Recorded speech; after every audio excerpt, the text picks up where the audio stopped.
Hey everybody, it's Kyle here. So today we're going to be learning how to solve quadratic equations using factoring. And this is going to be video part 1 of 2 because part 1 is where the leading coefficient is equal to 1. I'll show you what that means in a moment. So first I want to just talk about what quadratic means, okay? And I'll give you the standard form. It's y equals ax squared plus bx plus c. And the reason it's quadratic is this guy right here. That x squared term. As long as you have an x squared term, that means this is a quadratic function, okay? Even if bx was not here and cx was also not here, it would still be a quadratic function because as long as you have that x squared. Now, let me put some numbers to this. So let's give an example. Let's say I have y equals x squared plus 5x plus 6. So what I have here, I have a is equal to 1, okay? It's not 0. If this would have been 0, you would have had no x squared. It would have been 0x squared. That means it wouldn't even be here. So when you don't see something in front of a variable, it's 1, all right? So that's a. What about b? b is the coefficient of x. That means b is positive 5. And last one, you have c, which is just a constant. Here it's positive 6, okay? Now, what does that mean? Don't bother us with all your fancy colors, right? Well, here we go. Let's try to solve this by factoring, okay? And I am going to use colors because I like them, okay? So you take the 6, the constant term, and what you're trying to find is any two numbers that when you multiply them, they give you 6. So you have 1 and 6, 2 and 3, 3 and 2, and you notice now they're just repeating, right? So we don't really need this bottom set. Now, next step you're trying to do is you're trying to find two numbers that when you add them give you b, which is positive 5. So let me see. Aha, here's one.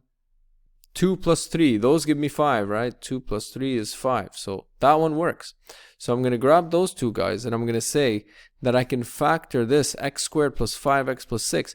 I can rewrite this as x plus 2 times x plus 3. So I just take these numbers and I stick them in there, x plus 2, x plus 3. Now you don't believe me, I can sense it. So what do I always say? I say I'm going to check myself. So I'm just going to put that solution that we found, that factored solution, and I'm going to multiply it out. I'm going to FOIL it. I'm going to expand these brackets, you know, one by one, and hopefully I should get back to what I started with. So let's reverse engineer it and see what we get. X times x is x squared. X times 3 is 3x. 2 times x, I got that 2x. And 2 times 3, I get 6. Okay. Now these ones are like terms, right? Those like 3 apples plus 2 apples gives me 5 apples. So I can just add them up to get my 5x plus 6. Lo and behold, I got what I started with. So it works. That's how simple it is. So let me take another example here. Let's take x squared plus 2x minus 8. Okay, so we'll take that c, which is negative 8. Let me emphasize this. Remember, the negative sign belongs to this guy. It belongs to c. It's not part of the equation or shared or anything like that. It belongs to the 8, the negative 8. So what are two numbers that give me negative 8 when I multiply them? Well, you got 1 and negative 8. You got 2 and negative 4. You can have 4 and negative 2. You can have 8 and negative 1. So I think we've covered everybody here. So which two of these that when I add them up, they give me positive 2? Let me see. It looks to me like this one. This pair works fine, right? When I add them up, this gives me 2. So I'm going to take these guys and I'm just going to stick them right back in there. I'm just going to say x plus 4 times x minus 2. That's it. Done. Just joking. We always got to check. So we'll do that reverse. I'll take my solution. I'll do it a little bit quickly. Hopefully you can follow.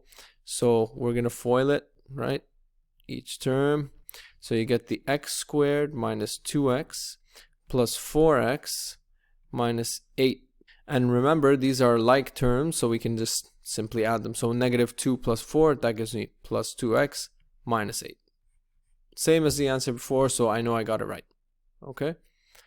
I'll give you one more example, something a little bit more tricky, okay? Something with a bunch of negatives, because I know students don't like them. Okay, so let's try this. Let's try x squared minus 6x plus 5. See, I switched up the signs a little bit here. So we're going to do the same thing again. We're going to take c and we're going to find two numbers that when I multiply them give me 5. See, there's not many, right? I got 1 and 5 and 1, if you will. But neither of these adds up to give me -6, right? So what am I doing wrong? Well, here's what happens when c is positive and b is negative. You got to think a little bit outside the box. Make these -1 and -5, right? They still multiply to give me a positive, but when I add them up now, what do I get? I get a -6. So just be careful when this happens. It's kind of a special case, so I just wanted to show it to you guys so that when you see it, you don't get too nervous. If you have a positive product, but you have a negative sum, that means they're probably both negative, and you got to watch out for that. So I do the same simple thing, x minus 1, I just stick them right back in there, and x minus 5. And, you know, I'll check it for you just in case. You know, I'm a man of my word, and I don't want to have made a silly mistake and make a fool out of myself in front of everybody and lose all my points, and then everybody ends up sad, and no need for the drama. So this gives me x squared minus 5x minus x plus 5. Simplifying gives me what I had in the beginning, and there you go. So I'm just going to get rid of these guys here and give ourselves a little bit of room. We can work with the first example, that'll be fine. The way that we use the factored format to solve is this. Generally, you'll be given the equation and they will be setting it to 0. And that's because this will give us the x-intercepts, right? The values of x that make my y value equal 0. So let me show you. Once you have it factored, it becomes really, really simple. So now that I have, you know, a product of two terms equals 0, I can guarantee you that one of them or both must be equal to 0.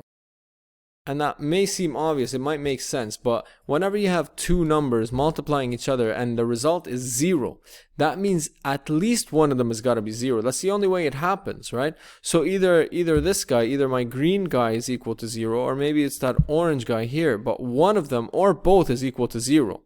So I'm going to use that knowledge to my advantage. I'm going to set this whole term to 0. And I'm going to solve for x. So hopefully you guys are, you know, experts by now. You do -2 and this guy says me 2. So you end up with x equals -2.